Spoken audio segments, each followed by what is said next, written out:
Welcome to today's episode, everyone. We've got a humongous game in the Champions League to try and keep our hopes alive of just qualifying. It's been a stark contrast to last season when we won all 8 games. We have won 2, drawn 2, and lost 3, I think. Been really hit and miss. Honestly, you just wait until you see what's been going on. But I think we'll do it today, but it's going to be tough.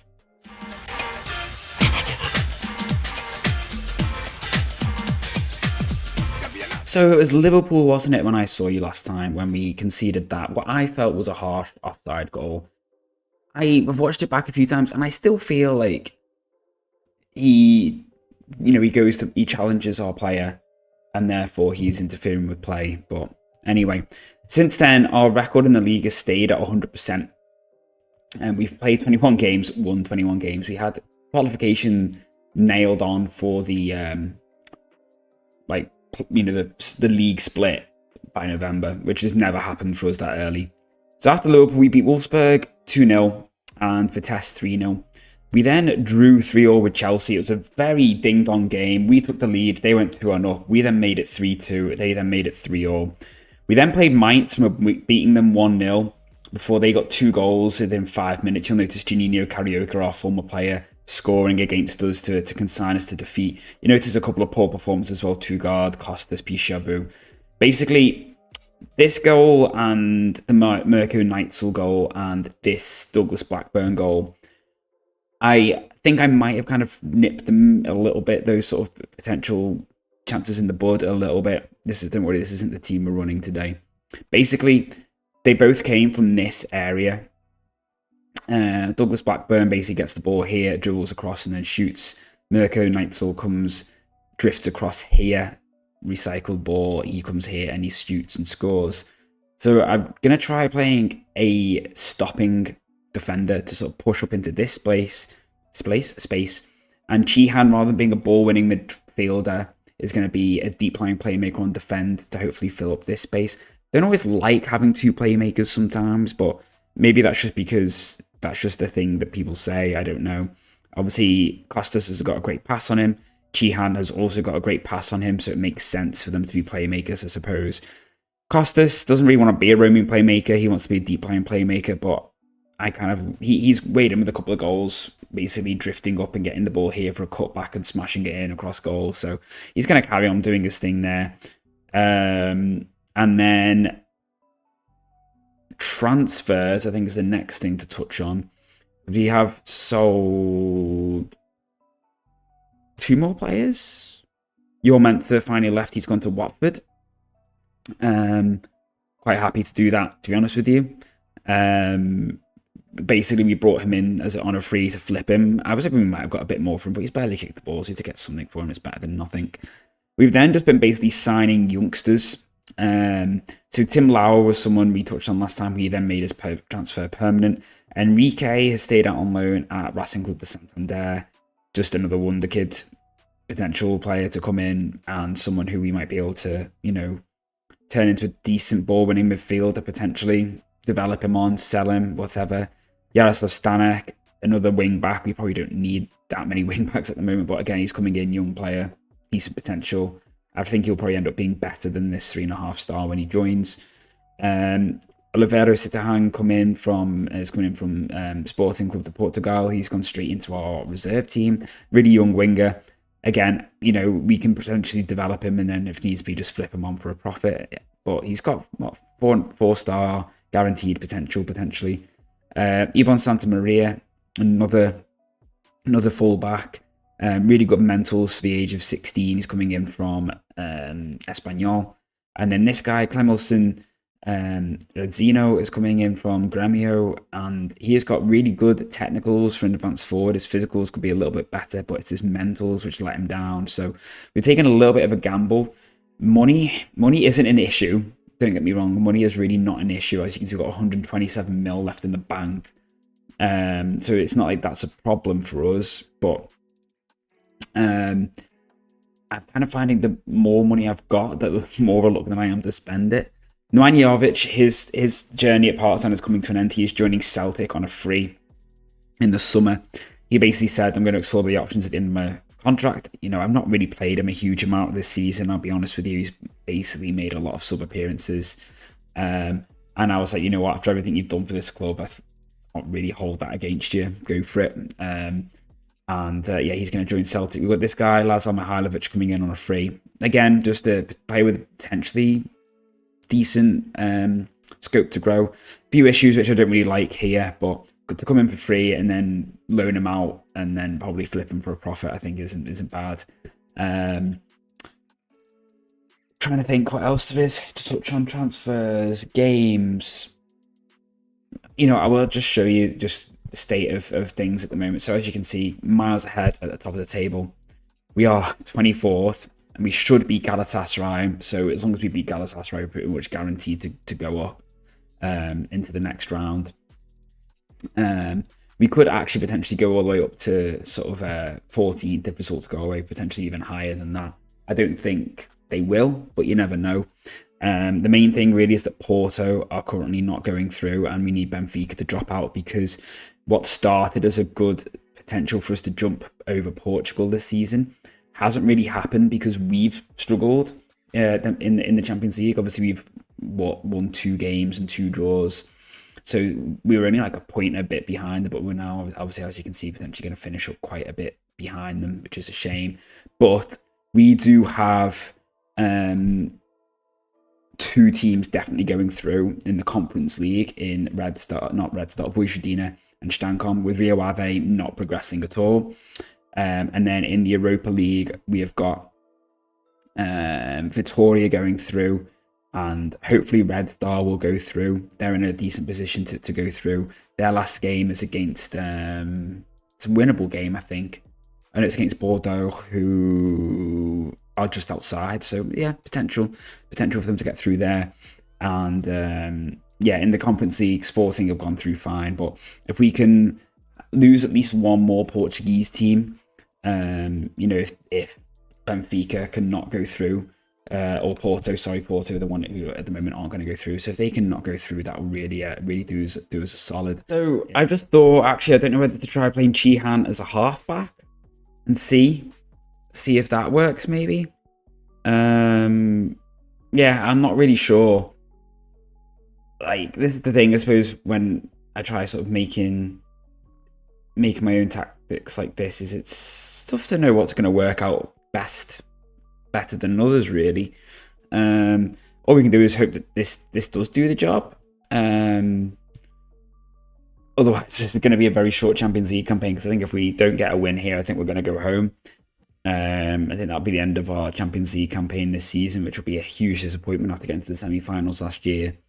We're going to try this team today. We're going to keep a real close eye on Stankovic and Chihan in their new roles, and see if they kind of do what you want them to do. Ganeshtin is out injured, so Casas is going to play for him. He's done pretty well, really, when he has played. So he's been a perfectly capable sort of, I'd say, rotation option. They kind of shared the role between them, really. He's done really well. But I think Ganeshtin is definitely the one for the future. Model citizen. He's still only quite young as well, Ganeshtin. So we've got to get this job done today, and hope that we come home with the 3 points at the end of it.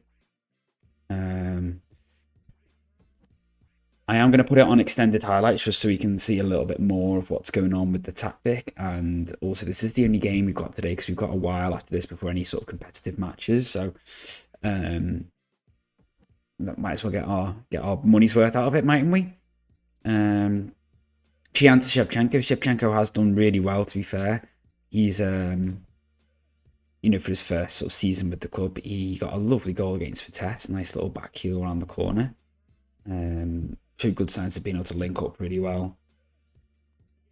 Probably someone who I doubt will keep hold of in the end. I imagine you'll probably end up getting snapped up by someone. Oh, Bishabu just off the post. We do still seem to struggle to have that attraction for keeping hold of players, I would say. Like, oh, my word. Shevchenko just had free kicked it wide. Chihan, we might end up selling him before the end of this window, because there is interest in him. He's got 18 months left on his deal. He won't sign a new contract because of the interest in him. So I may end up making the decision to cash in rather than risk losing him for like a cut price steal in the summer. You may have seen I made a loan bid for Basajiro Mashijang, I think his name is, from PSG. If you noticed in the transfers section, we actually tried to sign him from his original club, but before he went to PSG. But he obviously chose PSG over us. I can't say I really blame him, to be fair.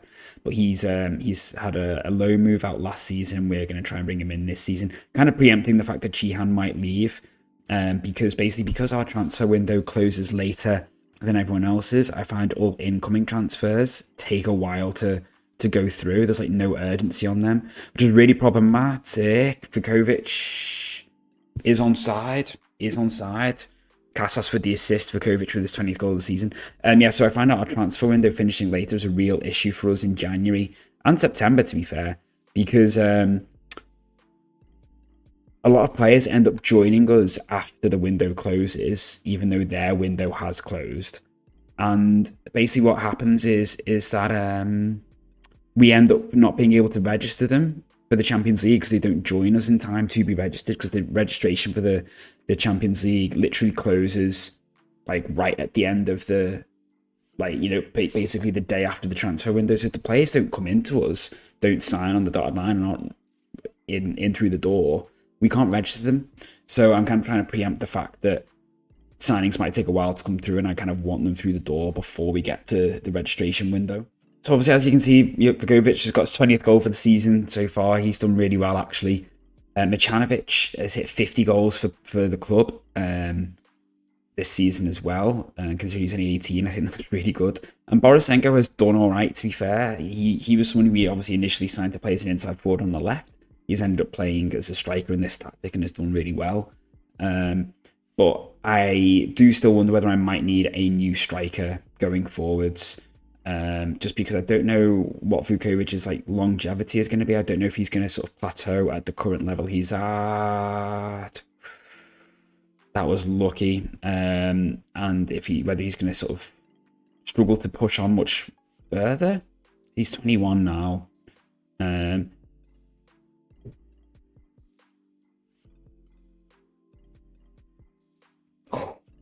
that just settles the nerves right down after that little attack from Galatasaray. Again, it's Shevchenko. It's Bishabu attacking the near post. Lovely header in. Let's have a look at the league table in a minute. I just don't know whether Vukovic is going to push on more. Borisenko, like I said, he's done all right. If we are going to stick with this two-striker system, chances are we might not play wingers again. We might stay with a back three, because Tugard and Casas Organization have done really, really well this season. So I don't know is the long and short answer. Not the long and short answer, just the answer. Shevchenko again. What we're going to do going forwards tactics wise, whether we're going to stick with this.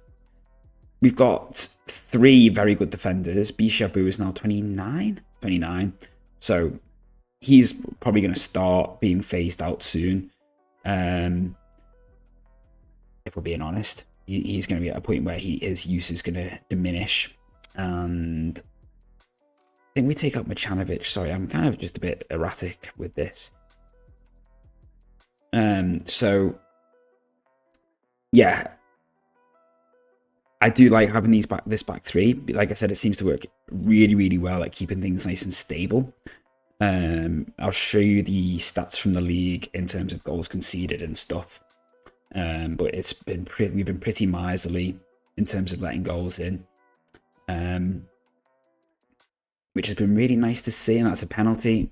Landgrass is pushed over in the box, and that's going to get given. And it might be Mudryk who takes it. Is it going to be Mudryk who takes it? No, it's Tugar. No, it's not. It's Petratsky, sorry. I was going to say I've just taken Tugar off, and Petratsky slams it down the middle. 3-0. Home and dry, I think. I think we can relax. I don't think we should be slipping up in Champions League terms now. I'm going to give Vidic a game. He's a youngster who's been coming through for us. We're going to play... we can swap them around. And we're going to bring Igwe on in the half-back. yeah, Vidic has come through our youth intakes in the last couple of seasons, so we've just been giving him a little bit of game time off the bench because he's actually at quite a decent level, I would say. Obviously, you can't see everything behind me, but you can see that he's got decent technicals. But yeah, I think obviously the two-striker system we basically brought in so we could get Vukovic and Machanovic in the team. Obviously, if that ends up changing for us in terms of those specific personnel, I don't know what we'll do.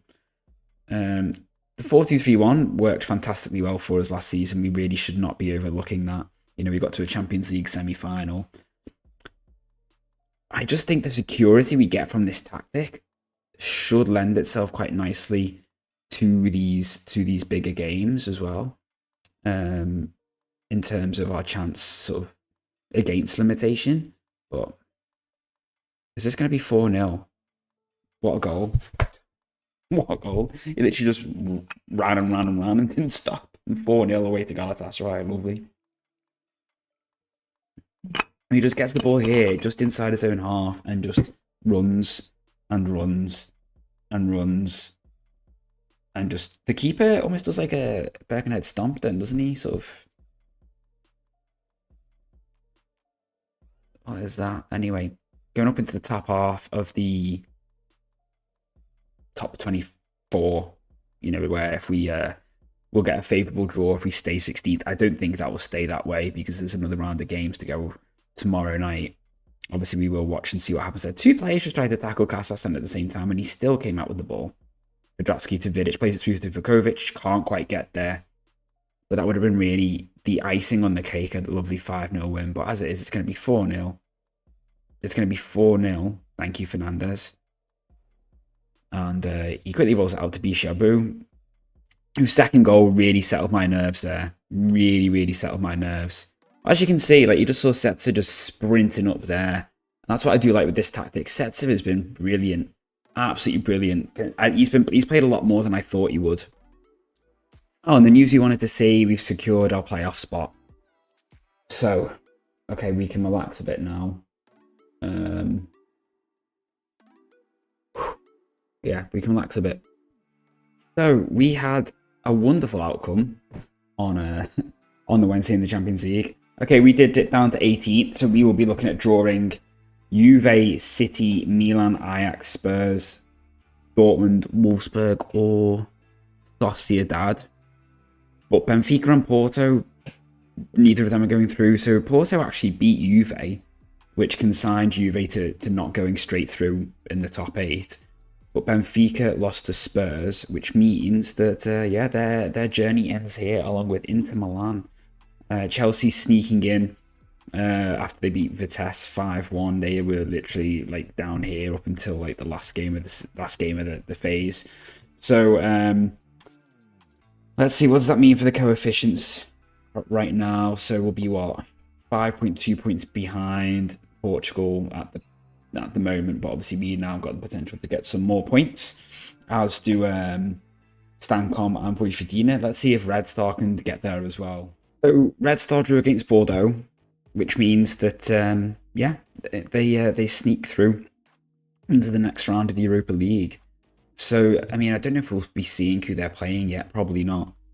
They've got the knockout playoff round either side of playing Stancom. Stancom probably won't have their draw either. No, not yet. Imminent though. Surely both draws are going to be imminent. In fact, have we got a date for when ours is? Surely it's not far off. Because the games are literally in like a couple of weeks. Let's see. Can we see when it says the next stage is going to be drawn? Oh, very soon. We might as well see what happens there. Right, everyone. Let's see who we draw. So, let's just click through it. It's easier, isn't it? Okay, so Chelsea and Milan are going to go. Spurs are playing Mainz. I'm kind of glad to dodge them. Take Nice. Okay.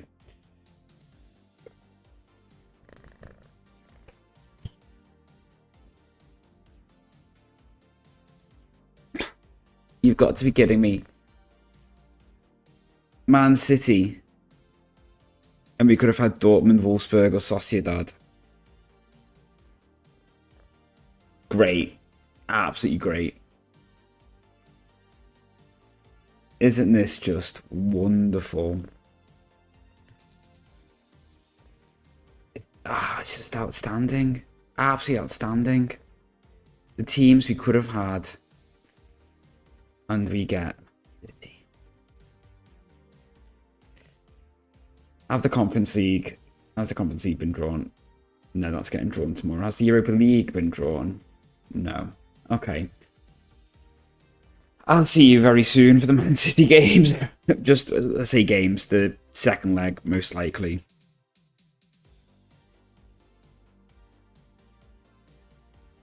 Actually, you know what? Should we do both like we did with Arsenal? Maybe we'll do both. I think we'll do both. Right. See you soon, everyone. That's what happens, I suppose, when you blow this. So let's say, for example, you'd beaten Mainz. No, we still wouldn't have gone through. So we can't look back at that and sort of regret it too much, I suppose. Oh. Man City. Man City. Right, everyone, I'll see you very soon. Bye for now.